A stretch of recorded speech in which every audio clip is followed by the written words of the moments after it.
नमस्कार, मैं हूं ब्रिज द्विवेदी। कमोडिटीज के इस खास शो मेटल मीटर में आप सभी का स्वागत है। आज के सेशन की बात की जाए, आज के कारोबारी दिन को अगर देखें तो कॉपर, जिंक, निकेल, एल्युमिनियम में हरे निशान में कारोबार करते हुए नजर आ रहे हैं। स्पेशली अगर कॉपर पर देखें तो कॉपर में तेजी दिख रही है। कॉमेक्स पर कॉपर में 1.5% से ज़्यादा की उछाल भी हमने देखा। अगर एमसीएक्स पर देखें तो तकरीबन 1% की मजबूती दिखाई दे रही है। यूएस चीन के बीच ट्रेड डील की उम्मीद, कमज़ोर यूएस डॉलर, ब्याज दरों में कटौती की उम्मीद, सप्लाई में कमी और एनर्जी सेक्टर में डिमांड से कॉपर की कीमतों को सपोर्ट मिलता हुआ दिखाई दे रहा है। जिंक में भी तेजी देखने को मिल रही है। ऐसे में ट्रेडर्स की कॉपर, जिंक, लेड, एल्युमिनियम जो तमाम बेस मेटल्स, इसको लेकर क्या स्ट्रैटेजी होनी चाहिए, किस बेस मेटल्स में दांव लगाया जा सकता है, इस पर बात करने के लिए हमारे साथ जुड़ रहे हैं या वेल्थ रिसर्च के डायरेक्टर अनुज गुप्ता जी। सर, बहुत बहुत स्वागत है आपका द बोनस में। नमस्कार जी। सर, आज के सेशन में सबसे पहले कॉपर पर बातचीत करेंगे आपसे। अगर देखें कॉमेक्स और एमसीएक्स दोनों जगहों पर कीमतों में उछाल आया। सबसे पहले मैं आपसे जानना चाहूंगा, कॉपर में तेजी की वजह क्या है, क्यों तेजी दिखाई दे रही है सर?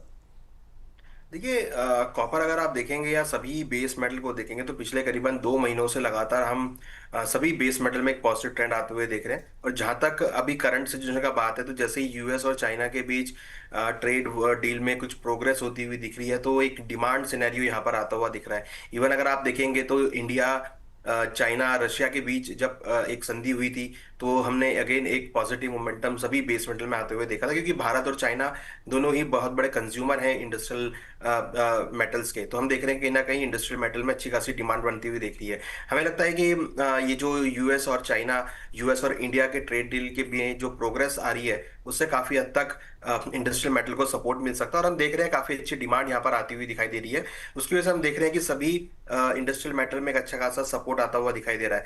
इनफैक्ट अगर आप देखेंगे तो जो इन्वेंट्रीज हैं वो भी यहाँ पर कुछ ड्रॉडाउन होती हुई नजर आई है, जिसकी वजह से हमने एलएमई के अंदर सभी मेटल्स में एक अच्छी खासी खरीदारी लौटती हुई देखी है। इवन कॉमेक्स के अंदर भी हमने अच्छी खासी खरीदारी बनती हुई देखी है। तो डोमेस्टिक मार्केट में एमसीएक्स के अंदर भी हमने रिकवरी देखी, इवन फिजिकल मार्केट के अंदर भी हमने खरीदारी लौटती हुई देखी है। तो हमें लगता है कि अभी फिलहाल शॉर्ट टर्म में बेस मेटल्स में, इंडस्ट्रियल मेटल में खरीदारी का ट्रेंड आगे भी देखने को मिल सकता है।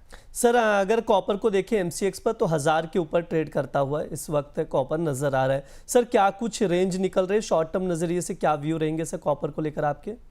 देखिए, जो एमसीएक्स में कॉन्ट्रैक्ट है अक्टूबर, वो तो एक्सपायर होने वाला है। तो यहाँ पर मैं नवंबर कॉन्ट्रैक्ट में सलाह देना चाहूंगा। मुझे लगता है कि कॉपर जो नवंबर कॉन्ट्रैक्ट है उसमें थोड़ा सा डिप आता है तो 1007 के आसपास खरीदारी का ट्रेड लेना है, जो कि करीबन अभी 1011 1012 के आसपास चल रहा है। तो 1007 के आसपास खरीदारी का ट्रेड बनाए, 1001 का स्टॉप लॉस लगाए। टारगेट शॉर्ट टर्म में 1017 का रहेगा और उसके ऊपर अगर भाव चलते हैं तो फिर 1025 से लेकर 1030 तक के भी लेवल यहाँ देखने को मिल सकते हैं। तो हम देख रहे हैं कि इंडस्ट्रियल मेटल में, कॉपर में खरीदारी का ट्रेड बना के चल सकते हैं। शॉर्ट टर्म में भी और मिड टर्म में भी तेजी का ट्रेंड देखने को मिल सकता है। जी बिल्कुल, कॉपर में खरीदारी की सलाह दी जा रही है। जो सर प्राइजेस बता रहे हैं, स्टॉप लॉस लगाकर आप कॉपर में पोजीशन बनाकर चल सकते हैं। ये सर की कॉपर में शॉर्ट टर्म नजरिए से ट्रेडिंग कॉल है। सर, ट्रेडिंग कॉल इंट्राडे है? देखिए, ये इंट्राडे कॉल है और अगर ये 17 के ऊपर चलता है तो फिर 1025 से 1030 तक का रहेगा। स्टॉप लॉस 1001 पे मेंटेन करें तो वो वीकली पर्सपेक्टिव से रहेगा। जी बिल्कुल, जिस तरह से दिए जा रहे हैं ट्रेडिंग कॉल स्क्रीन पर शो किए जा रहे हैं। कॉपर नवंबर कॉन्ट्रैक्ट में 1007 पर खरीदारी करनी है, 1017 का टारगेट रहेगा, 1001 का स्टॉप लॉस लगाकर चल सकते हैं। सर, लॉन्ग टर्म में क्या टारगेट लेके चल रहे हैं कॉपर में?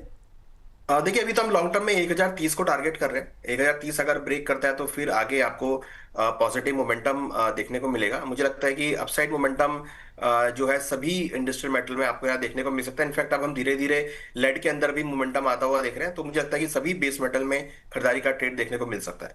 सर, जिंक पर भी बातचीत कर लेते हैं। 302 के करीब ट्रेड कर रहा है, अच्छी खासी तेजी मजबूती हम लोग देख रहे हैं जिंक में। सर, जिंक पर क्या व्यू रहेंगे, क्या कुछ ट्रेडिंग कॉल्स बनते हुए दिखाई दे रहे हैं?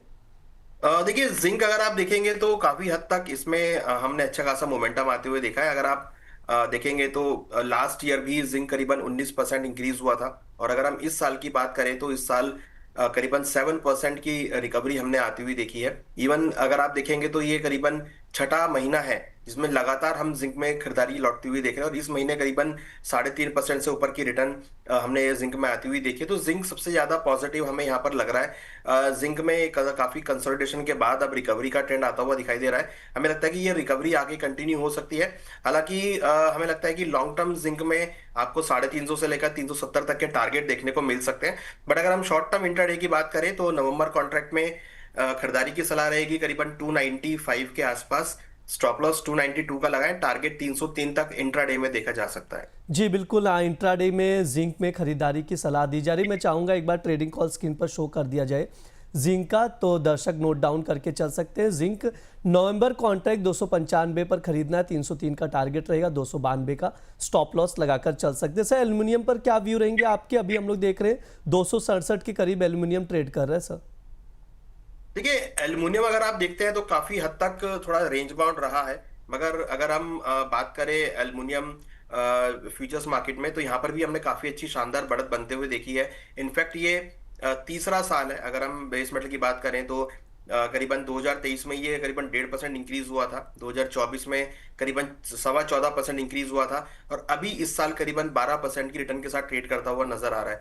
और मंथली परस्पेक्टिव से बात करें तो मंथली भी ये करीबन 4.5% के आसपास इंक्रीज हो गया है। तो यहाँ पर अगर आप देखेंगे तो कहीं ना कहीं मोमेंटम जो है वो यहाँ पर पॉजिटिव होता हुआ दिखाई दिया, और कहीं ना कहीं डिमांड यहाँ पे इंक्रीज होती हुई दिखाई दी है। मुझे लगता है कि एल्युमिनियम के अंदर भी खरीदारी का ट्रेड आपको देखने को मिल सकता है। अगर हम बात करें तो अभी करीबन 271 के आसपास के भाव चल रहे हैं। हमें लगता है कि अगर ये कोई डिप आता है नीचे करीबन 268 के आसपास, तो खरीदारी का ट्रेड लेना चाहिए। 263 का स्टॉप लॉस लगाए, टारगेट जो है 280 तक देखने को मिल सकता है एल्युमिनियम के अंदर में। जी बिल्कुल, एल्यूमिनियम में भी बाय ऑन डिप की स्ट्रैटेजी बनाकर चल सकते हैं। ध्यान रहे जब भी कोई पोजीशन बनाए तो स्टॉप लॉस जरूर लगाएं। सर निकेल पे क्या व्यू रहेंगे? 1320 के करीब ट्रेड कर रहा है निकेल। देखिए, निकेल अगर आप देख रहे हैं तो मुझे लगता है कि थोड़ा सा कंजर्वेटिव मोड में है। हालांकि बहुत टाइट रेंज के अंदर हम निकेल में ट्रेड होता हुआ देख रहे हैं। जब से ये दोबारा से एमसीएक्स के ऊपर लिस्ट हुआ है, हम देख रहे हैं कि कोई खास मोमेंटम नहीं आता हुआ दिख रहा है। बहुत एकदम टाइट रेंज में यहाँ पे ट्रेड कर रहा है। मुझे लगता है कि अभी फिलहाल निकेल में आपको बहुत कंसोलिडेटेड मोमेंटम देखने को मिलेगा। हालांकि अगर आप इसकी रेंज देखेंगे तो नीचे करीबन 1310 से लेकर ऊपर में 1340, ये रेंज कंटिन्यूस ने मेंटेन करी हुई है, और मुझे लगता है अभी इसी रेंज में मेंटेन रहेगा। मुझे लगता है कि थोड़ा वेट एंड वॉच करना चाहिए। बट हाँ, अगर आपको ये नीचे डिप लेके करीबन 1315 या 1320 तक मिलता है तो वहां पे खरीदारी का ट्रेड बना सकते हैं। बहुत अच्छा सपोर्ट जोन है जहां पर आप बना सकते हैं। तो ये रेंज का ध्यान रखें, 1310 से लेकर 1340 के बीच ये प्राइस मूव कर सकता है। जी बिल्कुल, हाँ, निकेल में रेंज का ध्यान रखिए। जिस तरह से सर बता रहे हैं उसके अकॉर्डिंग आप लोग देखकर चल सकते हैं। सर लेड पर क्या व्यू रहेंगे? 178 के करीब का भाव चल रहा है। देखिए, लेड में भी हमने पिछले कुछ दिनों में कंसोलिडेशन के बाद एक मोमेंटम आते हुए देखा है। हमें लगता है कि लेड के अंदर भी खरीदारी का ट्रेड आपको देखने को मिल सकता है। हालांकि इस साल करीबन 3% के आसपास ये इंक्रीज हुआ है, और करीबन 182 या 183 के आसपास चल रहा है। हमें लगता है लेड के अंदर भी खरीदारी का ट्रेड बना सकते हैं करीबन 182 में। स्टॉप लॉस 178 का लगाए, टारगेट 190 तक मिड टर्म में देखा जा सकता है। इंट्राडे हो सकता है कि आपको इतना मोमेंटम देखने को ना मिले, तो अगर आप शॉर्ट टर्म व्यू देखना चाहते हैं तो मुझे लगता है कि 190 के टारगेट के लिए शॉर्ट टर्म के लिए नवंबर कॉन्ट्रैक्ट में खरीदारी का ट्रेड बना के चल सकते हैं। जी बिल्कुल, यहाँ पर भी खरीदारी का ट्रेड बनता हुआ नजर आ रहा है। तो copper, nickel, zinc, lead, aluminium, तमाम बेस मेटल्स पर सर ने चीज़ें बताई हैं, रेंजेस बताए हैं, फंडामेंटल्स बनाए, जिस पर आप लोग नज़र बनाकर चल सकते हैं। सर अगर कोई ट्रेडर्स किसी एक मेटल्स में पोजीशन बनाना चाहता है तो कौन सा रिकमेंड करेंगे आप? देखिए, मुझे लगता है कि जिंक मुझे लगता है कि सबसे अच्छा एक मेटल है। भी टेक्निकल भी अच्छा स्ट्रांग दिख रहा है, और फंडामेंटल भी यहाँ पे काफी अच्छे व्यूज आते हुए दिख रहे हैं। मुझे लगता है कि जिंक को आप intraday as a top pick choose कर सकते हैं। जी बिल्कुल, जिंक एज अ टॉपिक आप चूज करके चल सकते हैं। ये सर की राय। सर आपकी ओर से कोई डिस्क्लेमर? और देखिए, यहाँ पे जो भी डिस्कस किया है वो नॉलेज और अवेयरनेस के लिए। कोई भी ट्रेड लेने से पहले अपने रिस्क को जरूर समझें और अपने फाइनेंशियल रिजल्ट जरूर डिस्कस करें। जी बिल्कुल, और कोई भी अगर पोजीशन बना रहे तो स्टॉप लॉस ज़रूर लगाएं, और रिस्क फैक्टर को हमेशा ध्यान में ही रखें। बहुत बहुत शुक्रिया अनु सर आज की चर्चा में जुड़ने के लिए। यह मेटल मीटर शो, इस दौरान तमाम बेस मेटल्स के फंडामेंटल्स बताए जाते हैं, ट्रेडिंग कॉल्स भी दिए जाते हैं। अगर आप लोगों के भी कोई भी सवाल हो तो कमेंट बॉक्स में पूछ सकते हैं। जो हमारे अलग अलग कमोडिटीज़ के शोज़ होते हैं उस दौरान आप लोगों के सवालों के जवाब एक्सपर्ट से लिए जाएंगे। फिलहाल के लिए शो में इतना ही। आप लोग बने रहिए द बोनस के साथ। धन्यवाद।